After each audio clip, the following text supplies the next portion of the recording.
Hello guys, welcome back to channel hitech world एकेटिव। आज की वीडियो में अपने सब्जेक्ट ऊप्स विद जावा की यूनिट नंबर 4 का लेक्चर कंटिन्यू करने वाले हैं। आज के लेक्चर में हम वेक्टर टॉपिक स्टार्ट करेंगे, उसके बाद stack and Q interface and उसके सब टॉपिक्स को देखेंगे। ओवरऑल हमारा ये लेक्चर नंबर 28 है। यूनिट नंबर 4 का हमारा ये फोर्थ लेक्चर है स्पेसिफिकली। तो अब स्टार्ट करते हैं वेक्टर टॉपिक से। तो वेक्टर टॉपिक क्या है? वेक्टर में आपको बता दूं, अगर हम जावा में बात करें तो वेक्टर कुछ नहीं होता, सिर्फ एक एरे ही होती है जो डायनामिक होती है। सिंपल, ठीक है। वेक्टर क्या है? एक फर्स्ट पॉइंट, वेक्टर एक एरे है। एरे क्या है हमने जस्ट पढ़ा है, एंड डेटा स्ट्रक्चर्स में हमने पढ़ा था एरे क्या होता है। और दूसरा ये डायनामिक होता है, that's it. Vector is nothing, it is a dynamic array. और डायनामिक क्या होता है? डायनामिक माने रिसाइजेबल, यानी अब वो अपने साइज को रन टाइम पर बड़ा या छोटा कर सकता है, ठीक है। तो वेक्टर क्या है? Vector is similar to a dynamic array whose size can be increase or decrease as well as decrease at the runtime, ठीक है। ये हो गया vector. Unlike array it has no size limit, ठीक है। सो अब एरे की अब वेक्टर की टेक्निकल डेफिनेशन की बात करते हैं। So the vector class implements a growable array of object. Simple वही बात है, ग्रोएबल एरे ऑफ ऑब्जेक्ट होता है, यानी कि ग्रो एंड श्रिंक हो सकती है रन टाइम पर। Vector falls in the legacy classes. तो ये लेगेसी क्लासेस क्या होता है? काफी इंपॉर्टेंट टर्म है। मैं आपको बता दूं, जो पहले फ्रेमवर्क था कलेक्शन का वो लेगेसी क्लासेस था, ठीक है। जो पहले चलती थी चीजें वो लेगेसी में आती है। हम वैसे नॉर्मल अपनी लाइफ में भी लेगेसी वर्ड यूज करते हैं, ठीक है। उसके लिए तो लेगेसी क्लासेस ऐसी क्लासेस होती है जो कलेक्शन फ्रेमवर्क में पुराने वर्जन में होती थी, ठीक है। हालांकि अब जो है ये रिकंस्ट्रक्टेड हो गया, या रिस्ट्रक्चर्ड बोल सकते हैं इसको, किसमें? अब ये फुली कंपेटिबल हो गया किससे? कलेक्शन से, ठीक है। तो ये हो गई आपकी बात। एंड थर्ड पॉइंट इंपोर्टेंट, ये जावा डॉट यूटिल पैकेज में पाया जाता है। मतलब इसका जो मेन पैकेज होता है वो जावा डॉट यूटिल होता है। अभी हम कोड देखेंगे तो उसमें भी हमें ये चीज स्पष्ट हो जाएगी, ठीक है। और ये किस चीज को इम्प्लीमेंट करता है? लिस्ट इंटरफेस को इम्प्लीमेंट करता है। So we can use all the methods of list interface as soon as below, ठीक है। तो ये जो एक फिगर है काफी इंपोर्टेंट है, ठीक। और यूनिट नंबर 4 में जितने भी टॉपिक्स है काफी सिंपल इजी, एक या दो पॉइंट्स ही आपको उन टॉपिक्स में याद करना है, और बस खाली फिगर्स को रिमेंबर करके रखना है, ठीक है। तो वेक्टर भी कुछ नहीं है, पहली चीज ग्रोएबल एरे, बस इतना समझ लो, एक ऐसी एरे जो डायनामिक है, दैट्स इट, ठीक। अब मैं इसका आपको डायग्राम समझाता हूँ। तो देखो, ये है वेक्टर और ये स्टैक। स्टैक क्या होता है अभी हम जस्ट पढ़ेंगे, ठीक है। तो हम इस फिगर को नीचे से ना स्टार्ट करके ऊपर से स्टार्ट करते हैं, ठीक है। तो सबसे पहले इसमें क्या? इटरेबल। इटरेबल हम समझ सकते हैं रूट है यहाँ पे, जो किसके द्वारा एक्सटेंड होता है? कलेक्शन के द्वारा। कलेक्शन किसके द्वारा होता है? लिस्ट के द्वारा। अभी हम जस्ट पढ़ भी चुके हैं कि कलेक्शन होता है वो पेरेंट क्लास होती है, लिस्ट जो होता है वो चाइल्ड क्लास होती है, ठीक है। चाइल्ड इंटरफेस होता है। अगर मैं स्पेसिफिकली बात करूं तो क्लास तो जो वेक्टर और स्टैक है, और फिर ये आपकी तीनों जो है इंटरफेस है, इटरेबल, कलेक्शन, लिस्ट, हमने पढ़ा अभी जस्ट, ठीक। उसके बाद ये हो गया वेक्टर और स्टैक। ये क्या है? ये हमारी क्लास है, ठीक। ये तीनों एक्सटेंड्स होती है एक दूसरे से, ये दोनों एक्सटेंड होती है। और क्लास जो है वो इंप्लीमेंट करती है किसको? इंटरफेस को, ठीक है। तो यहां से आपको ये डायग्राम समझ में आ गया होगा। इससे आप आराम से आधा पेज भी, हाफ पेज फिल कर सकते हैं, ठीक है। तो मेन चीज आप समझ गए होगे। अब इसमें क्या है नेक्स्ट पॉइंट? वेक्टर इंप्लीमेंट्स अ डायनामिक एरे। मेन पॉइंट इसमें वेक्टर, जहां जहां वेक्टर आपको लिखा हुआ दिख जाए वहां वहां आपको डायनामिक एरे याद करना है, ठीक है। तो डायनामिक एरे याद कर लोगे तो आप अपने आप लिख दोगे ऐसी एरे जो ग्रो और सिंक होती है, कब? रन टाइम पर ऑटोमेटिकली। तो यही चीज इसमें आगे लिखी हुई है, which mean it can be grow और श्रिंक एज रिक्वायर्ड, ठीक। एरे की तरह। चलो मैं अब इसका एक डायग्राम आपको डिपिक्ट करके दिखाता हूँ। ये होगी हमारी एक एरे, ठीक है। हमने एरे प्रोग्राम से पहले बनाई, जिसमें हमने उसमें नाम लिखा अपना RIT के, ठीक है। ये हमने नाम लिख दिया। जब हमने प्रोग्राम चलाया तब हमें ध्यान आया, अरे यार हमने नाम तो गलत लिख दिया। अब हमें बड़ा करना है, रन टाइम पर हमारा प्रोग्राम चल रहा है। तो अब हम इसको इंक्रीज कर सकते हैं कैसे? रन टाइम पर, अभी प्रोग्राम चल रहा है हमारा, ठीक है। देखो इमेजिन करना पड़ेगा, अभी मेरे पास कंपाइलर तो है नहीं यहाँ पे मैं आपको कंपाइल करके दिखाऊं, इतना हमारे पास टाइम भी नहीं हमारा जो सब्जेक्ट है उसका जो सिलेबस है काफी वास्ट है।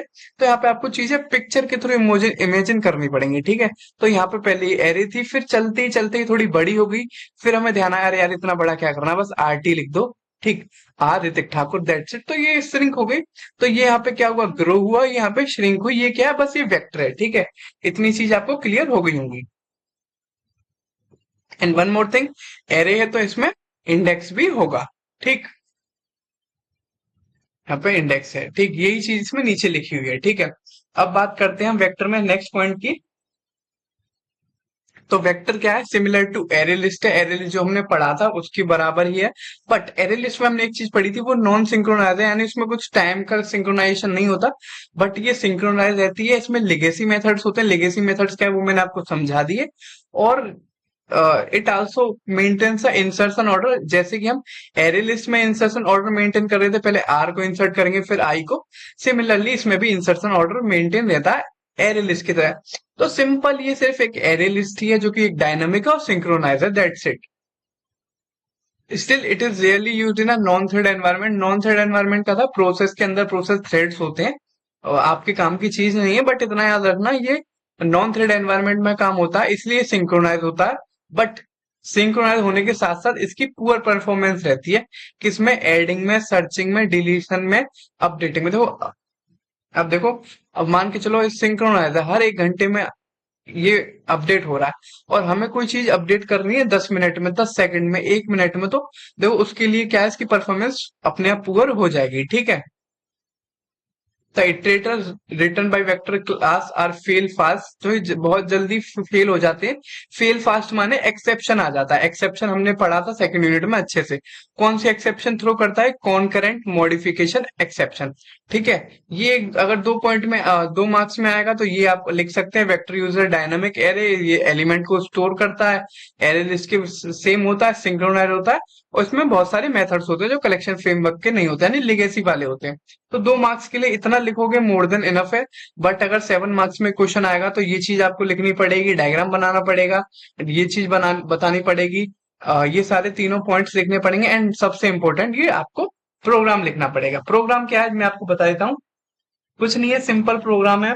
पहला हमने पैकेज इंपोर्ट किया, जो हमने आपको स्टार्टिंग में बताया था, कौन सा पैकेज, जावा डॉट यूटिल वाला, ठीक है। फिर एक पब्लिक क्लास बनाई, एक्सेस मॉडिफायर बनाया, ये आपका वेक्टर का सिंटेक्स है, ये वाली लाइन सबसे इंपॉर्टेंट है, इससे सिंटेक्स हमें पता चलता है वेक्टर, न्यू वेक्टर को कैसे क्रिएट करेंगे। फिर वेक्टर में हमने एलिमेंट्स या आइटम्स ऐड किए, उसके बाद हमने इटरेटर को यूज करके, व्हाइल लूप का यूज करके सिंपल आउटपुट निकाला, यहाँ पे हमारा आउटपुट आ गया, ठीक है। तो प्रोग्राम में ऐसा कुछ हार्ड एंड फास्ट कुछ नहीं है, ठीक है। बस इंपॉर्टेंट क्या है कि वेक्टर का सिंटेक्स, ठीक, ये चीज इंपॉर्टेंट है, राइट। और हमने वेक्टर में एलिमेंट्स कैसे ऐड किए हैं। तो अब मूव करते हैं अपने नेक्स्ट टॉपिक जो है स्टैक। स्टैक देखो आपने डेटा स्ट्रक्चर में पढ़ा होगा स्टैक क्या होता है, स्टिल मैं आपको बता देता हूँ, स्टैक जो है काफी इंपॉर्टेंट डेटा स्ट्रक्चर है, ठीक है। अब ये स्टैक माने, जैसे आप शादी में जाते हो, मैं आपको एग्जांपल दूं, शादी में गए आप, ठीक है, तो वहां पे आप खाना खाने के लिए प्लेट लेते हो, ठीक है। तो प्लेट किसका एग्जांपल हुआ, स्टैक का। एक प्लेट है ये रखी गई, फिर उसके ऊपर दूसरी प्लेट, तीसरी प्लेट। स्टैक क्या चीज फॉलो करती है, लीफो को फॉलो करती है, लास्ट इन फर्स्ट आउट। तो सबसे लास्ट में जो ठीक है, वो प्लेट रखी गई है वो सबसे लास्ट में रखी गई है, और सबसे लास्ट में जो प्लेट रखी गई है, मतलब ये सबसे पहले रखी गई, फिर ये, और 4 प्लेट रखी गई है, जो लास्ट में रखी गई है उसको ही सबसे पहले आदमी उठाता है। सिंपल, आप जब भी शादी दावत वगैरह में जाते हो तो ऐसा ही आप करते हो, ठीक है। ये तो हो गया आपका स्टैक का एग्जाम्पल।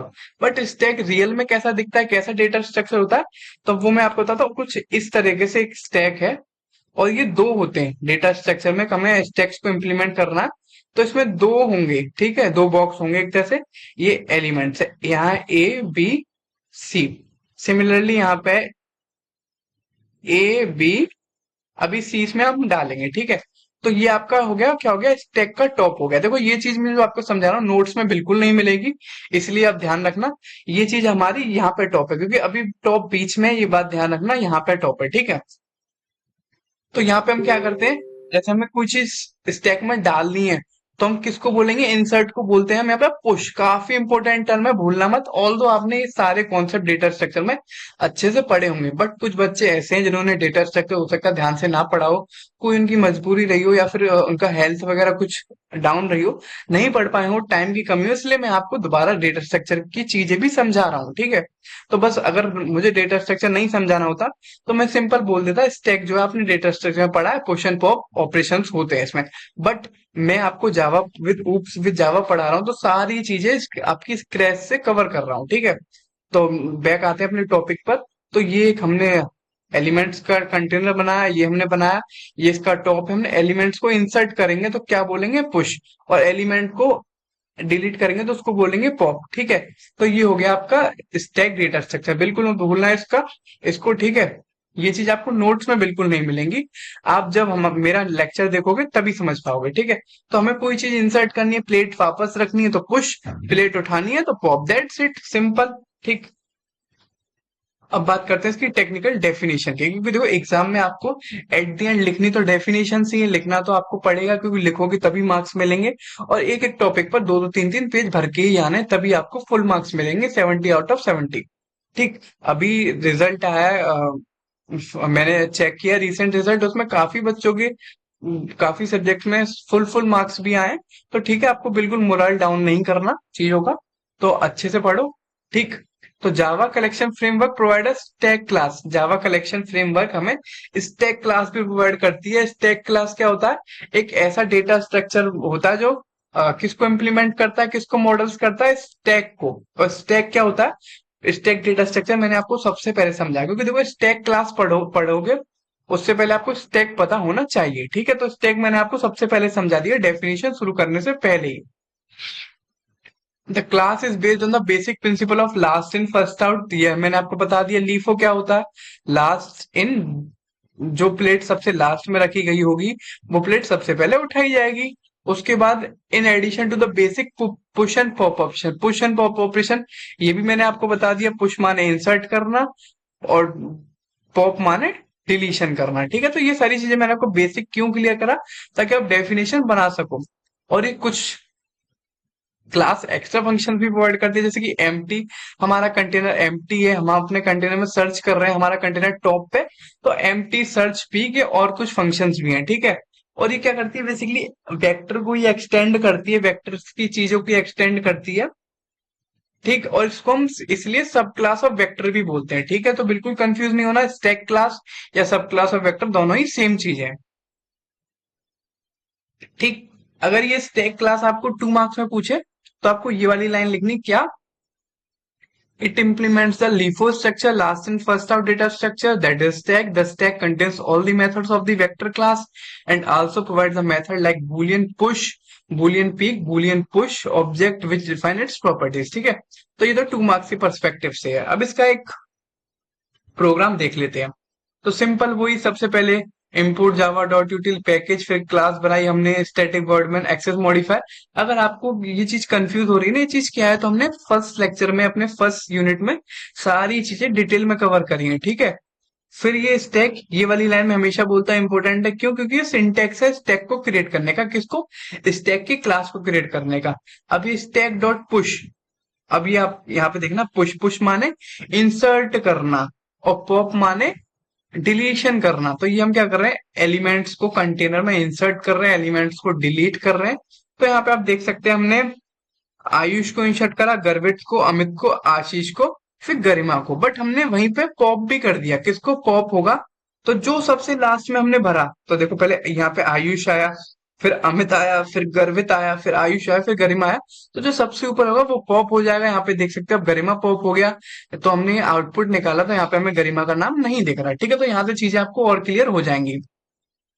कोड जरूर लिख के आना, काफी इंपॉर्टेंट है, ठीक। वो काफी इजी कोड्स लिखे हैं मैंने, इतने ऐसे डिफिकल्ट कोड्स इसमें मैंने ऐड नहीं किए, ठीक है। तो अब बात करते हैं अपने topic, next topic Q interface की। तो क्यू इंटरफेस क्या है, वही सबसे पहले मैं आपको डेटा स्ट्रक्चर समझाता हूँ उसका, ताकि आपको आगे क्यू क्या होता है उसमें डिफिकल्टी ना हो। देखो ये अपना एक डेटा स्ट्रक्चर है, ये मैं आपको बना के दिखा देता हूँ, ठीक। ये हमारा एक डेटा स्ट्रक्चर है, ये तो हुआ इसकी बैक। ये हुआ इसका फ्रंट, ये हुआ इसका, इसमें हम इन क्यू, इसमें हम वर्ड कौन सा यूज करते हैं, इंसर्ट के लिए एन क्यू और डिलीट के लिए डी क्यू। ठीक है, हम पी इसमें क्या फॉलो करते हैं, first in first out. Q से आप समझ रहे हो, क्यू माने लाइन। जब भी आप मतलब अपने कॉलेज में तो नहीं, लेकिन स्कूल में प्रेयर वगैरह में जाते थे तो आप क्यू बनाते थे, क्या बनाते थे, क्यू बनाते थे। जिसमें जो बच्चा सबसे आगे होता था, यानी जो सबसे पहले लाइन में लगा, वो ही सबसे पहले क्लास में पहुंचता था। ठीक है, तो क्लास से प्रेयर हॉल में सबसे पहले वो पहुंचता था, प्रेयर हॉल से क्लास में वो सबसे पहले पहुंचता था। तो ये कौन सा ऑपरेशन हुआ, FIFO, first in first out. Stack follow करती है लीफो, क्यू फॉलो करती है फीफो, और इसका जो नाम होता है वो था एन क्यू माने इंसर्ट, डी क्यू माने डिलीशन। ठीक है, तो आपको क्यू समझ में आ गया होगा। सिंपल हम इंटरव्यू वगैरह देने जाते हैं तब भी तो लाइन में लगते हैं। क्यू हो गया, हॉस्पिटल जाते हैं वो भी क्यू हो गया, जो सबसे पहले लाइन में लगा होगा उसका सबसे पहले पर्चा बनेगा, वो सबसे पहले उसको प्रिस्क्रिप्शन मिलेगा। ठीक है, तो अब बात करते हैं इसकी टेक्निकल डेफिनेशन की। तो द क्यूब इंटरफेस सबसे इंपॉर्टेंट पॉइंट, देखो कुछ पॉइंट तो इतने कॉमन है, वो तो आपको सब में ऐड करने ही करने हैं। जैसे कि जिसमें से एक पॉइंट है पैकेज वाला, जितने भी हम पढ़ रहे हैं सबका पैकेज ऑलमोस्ट सेम है। ठीक है, क्योंकि सारे कॉन्सेप्ट जावा डॉट यूटिल पैकेज से ही हम बन रहे हैं। ठीक है, दूसरा ये क्या एक्सटेंड कर रहा है, कलेक्शन इंटरफेस को एक्सटेंड कर रहा है। अभी हम डायग्राम, ये वाला डायग्राम आप देख रहे होंगे खतरनाक सा, बहुत इजी डायग्राम है, इसको समझेंगे। ठीक है, ये क्या करता है, एलिमेंट्स को होल्ड करता है किसमें, फीफो में। फीफो माने क्यू, जहां जहां फीफो आ जाए वहां क्यू आ जाए, जहां जहां लीफो आ जाए वहां स्टैक आ जाए। अपने आप दिमाग में ये चीजें स्ट्राइक करनी चाहिए एग्जाम टाइम पर। अगर एग्जाम टाइम पर ये चीजें स्ट्राइक नहीं करी तो थोड़ी गड़बड़ हो सकती है। इसलिए अभी से कॉपी पे पेन लेकर के लिख लो, जहां जहां क्यू आएगा वहां वहां फीफो आएगा, जहां जहां स्टैक आएगा वहां वहां लीफो आएगा। तो इससे आराम से दो तीन लाइन तो आपकी इजीली फिल हो जाएंगी। ठीक है, सो ये क्या है, एक ऑर्डर लिस्ट है ऑब्जेक्ट्स का। आप देख सकते हैं यहाँ पे ऑर्डर लिस्ट थी ऑब्जेक्ट्स की, जो लिमिटेड इंसर्ट हो रही थी चीजें इसमें, एंड ऑफ द लिस्ट। मतलब बैक से, मैंने आपको बताया ना, बैक से इंसर्ट हो रहा था। जब हम क्यू बनाते हैं तो बैक में नया बच्चा आता है तो सबसे पीछे लगता है। ठीक है, और जो स्टार्ट था वो स्टार्टिंग में था। ठीक है, तो इसको बोलते हैं फीफो प्रिंसिपल। अब being an interface the Q needs a concrete class, क्योंकि क्यू एक आपकी क्या है, इंटरफेस है, तो उसको चाहिए कंक्रीट क्लास। अब कंक्रीट का मतलब क्या है, कंक्रीट से वैसे समझो, कंक्रीट माने बहुत ज्यादा स्ट्रॉन्ग, बहुत ज्यादा कंप्लीट। लेकिन जावा में इसको बोलते हैं Java classes that have code that implements all their method, यानी जिसकी सारी मेथड बॉडीज कंप्लीट होती हैं। कंक्रीट का मतलब भी यही होता है, स्ट्रॉन्ग, कंप्लीट करना। ठीक है, तो जिसकी सारी मेथड बॉडीज कंप्लीट होती है उसको हम कंक्रीट क्लास बोलते हैं। ठीक, for the declaration the most common classes in the priority Q and link, इसकी भी कुछ क्लासेस होती हैं, क्योंकि ये इंटरफेस है तो इसकी कुछ क्लासेस होती हैं, प्रियोरिटी, डी क्यू। और ये थ्रेड सेफ होता है। थ्रेड सेफ माने इनके प्रोसेस के अंदर के प्रोसेस सारे सेफ होते हैं। And priority blocking Q is one of the alternative implementation of the thread safe implementation is need. ठीक है, तो ये क्या है, थ्रेड सेफ नहीं होते, सॉरी। ठीक है, एक पॉइंट आप रिमेम्बर करना, ये थ्रेड सेफ नहीं होते। अगर हम थ्रेड को सेव करना है, नहीं प्रोसेस के अंदर की चीजों को सेव करना, तो हम प्रायोरिटी ब्लॉकिंग क्यू को यूज करते हैं। ठीक है, अब आते हैं हम डायग्राम पर। डायग्राम को हम नीचे से शुरू करेंगे। Link list, array, D Q, ये दोनों क्लास होती हैं। ये इंप्लीमेंट करती किसको, डी क्यू, डी क्यू को। डी क्यू हमारी इंटरफेस है, ये एक्सटेंड करती है क्यू को। ये सारी चीजें आपको पता होनी चाहिए। क्यू एक्सटेंड करती है कलेक्शन को, कलेक्शन एक्सटेंड करता है इटरेबल को। तो क्या क्या हमारे इंटरफेस है, ये हमारा इंटरफेस है, ये हमारा इंटरफेस है, ये हमारा इंटरफेस है। ठीक है, तो देखो सेम होंगे तो एक्सटेंड होगा, और डिफरेंट होंगे तो इम्प्लीमेंट होगा। ठीक है, तो ये चीज ध्यान रखना। पीछे भी जितने हमने फिगर पढ़े हैं, यहाँ पे देखो, यहाँ पे सारे इंटरफेस थे तो एक्सटेंड हो रहा था, यहाँ पे दोनों क्लास से तो एक्सटेंड हो रहा था। अब डिफरेंट क्लास से इंटरफेस में जा रहे हैं तो इम्प्लीमेंट हो रहा है। तो ये चीजें, बेसिक चीजें आप याद रखोगे तो आपको कंफ्यूज नहीं होगा। तो ये सारे इंटरफेस है, सेम है, तो क्या होगा, एक्सटेंड। और ये क्लास है और इस इंटरफेस है तो क्या होगा, इम्प्लीमेंट। ठीक है, और ये भी क्लास है, यहाँ पे ये इंटरफेस है तो क्या होगा, इम्प्लीमेंट।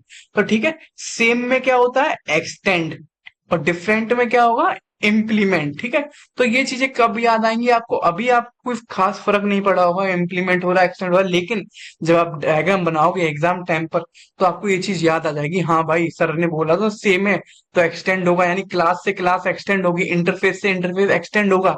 और डिफरेंट है तो इम्प्लीमेंट होगा, यानी कि क्लास से इंटरफेस आपका इम्प्लीमेंट होगा। ठीक है, तो एग्जाम टाइम पर काफी चीजें याद आएंगी। तो अब बात कर लेते हैं इनके कुछ पॉइंट्स की। पहला पॉइंट, ये फीफो को मेंटेन करता है।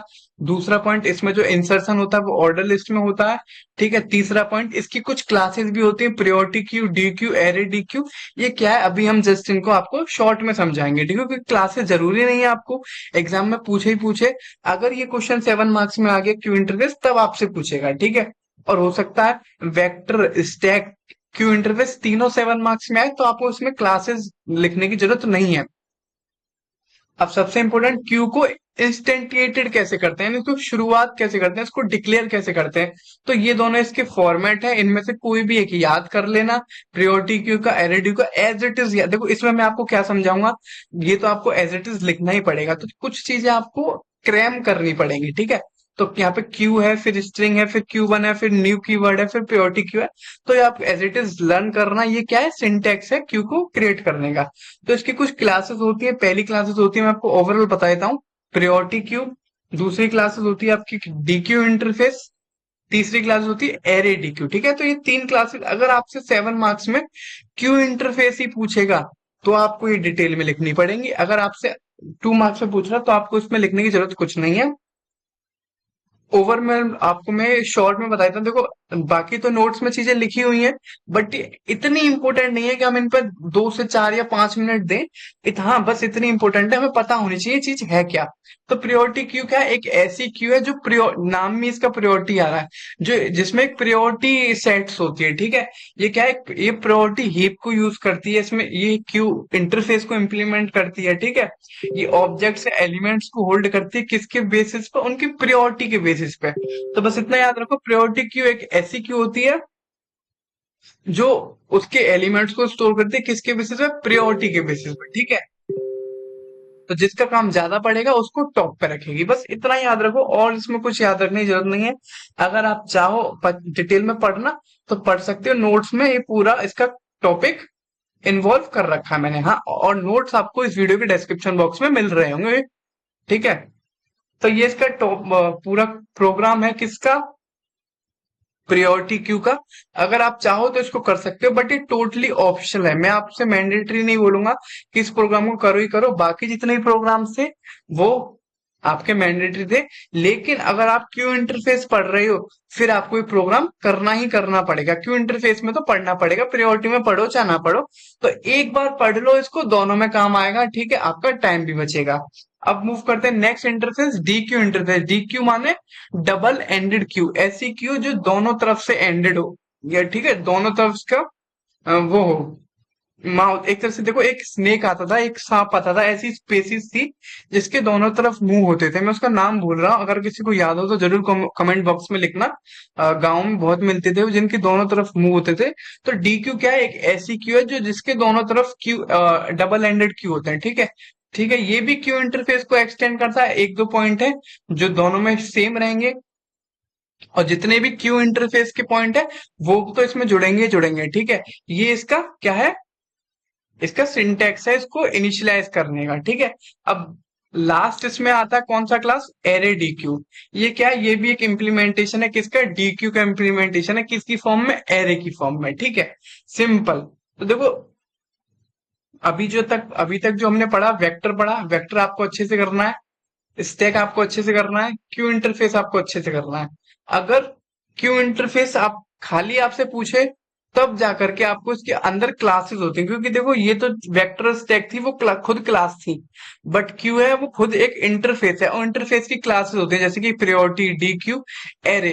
अगर आपसे स्पेसिफिकली क्लासेस पूछता है तो आपको ये पता होना चाहिए प्रायोरिटी क्या होता है, प्रायोरिटी बेस पर, डी क्यू माने डबल एंडेड, एरे माने एरे का इम्प्लीमेंटेशन।